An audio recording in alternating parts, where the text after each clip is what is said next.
This is LBC with Clive Bull. LBC, we're talking about the state of the property market, the chances for first-time buyers, and this news today about leasehold, where 4 of the country's biggest housing developers could face court action after the competition watchdog found evidence they had misled leasehold buyers. The Competition and Markets Authority has written to Barratt Developments, Countryside Properties, Persimmon Homes and Taylor Wimpey after uncovering troubling evidence of potentially unfair terms, as they put it. Well, let's talk to Sir Peter Bottomley, co-chair of the APPG, on leasehold and common hold reform and a Conservative MP for Worthing West. Sir Peter, good evening to you. Good evening to you. So how significant, first of all, is this news today from the CMA? It's absolutely vital. It goes together with the recent reports from the Law Commission on how to bring justice and fairness to residential leaseholders. For too long, government housing ministers were advised that it wasn't a major problem. In fact, there was a major problem. It's been added to by the Grenfell fire-type cladding, which is another issue for another night. The sooner the developers are held to account, and the sooner the landlords to whom some of them sold their freeholds are held to account, the better. Being a leaseholder is being a leased tenant. You're the only tenant who's expected to pay for having your walls recladded if there's a problem. You're the person who can be held up to escalating ground rents, as you mentioned just now. You're the person who may even, as a freeholder, have to apply for expensive lease type fees, but fees to put a conservatory on your house or to change the porch at the front of it. For too long, people have been left with the William the Conqueror feudal system instead of bringing it up to date. Parliament thought they dealt with this in the early part of this millennium. We failed. And I think government now needs to act on this. The CMA, I'm glad, are acting 6 years after they said there was weak competition, the misaligned incentives, there's information asymmetries, let's say, that people taking on a leasehold didn't know what they're doing. And I think it's time to get proper action and proper fairness. We had a caller just before the news who was in exactly this position. Her ground rent is doubling. She can't sell a property because of that.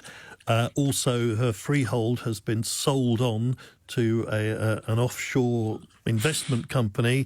What kind of hope is there for somebody like her? Well, I think what needs to be done is first of all, to have penalties put on people who acted wrongly. And secondly, that clauses in leaseholds which are clearly unfair and unjust should be held of no account. And I hope the answer will be that people with ground rents like that will have the ground rent wiped out and end of that. And there's an interesting case in Wales where one of the developers gave the freeholds or arranged to transfer them to the leaseholders. That solves half the problem. I think there are ways forward, but it does need public pressure. And I'm glad that LBC are taking it up, and I wish the other broadcasters would as well. Too few have got housing editors or housing correspondents who understand these things. When I spoke to another programme today, they said this is a business issue. I said, maybe a business issue to you. It's a consumer issue to me. There are 5 to 6 million leaseholders, let's say 10 million people altogether living in these homes, open to exploitation in every possible kind of way. And there are a lot of people who want to buy their lease and tell me that it's a really complicated business. The law is complicated. Valuing the lease is complicated. Is that going to be addressed? Yes, that was dealt with by the Law Commission reports, which came out in the end of July. Sadly, they didn't get enough attention, and I think they jolly well ought to get attention from government. And this is a non-party issue, but I support the government in power. And if we don't get ahead and make these changes, some other party will come along and do it as well. And a lot of people will vote with their homes. At the moment, people can realise insecurity. Sometimes they can't sell, they can't move if family circumstances change or their job changes.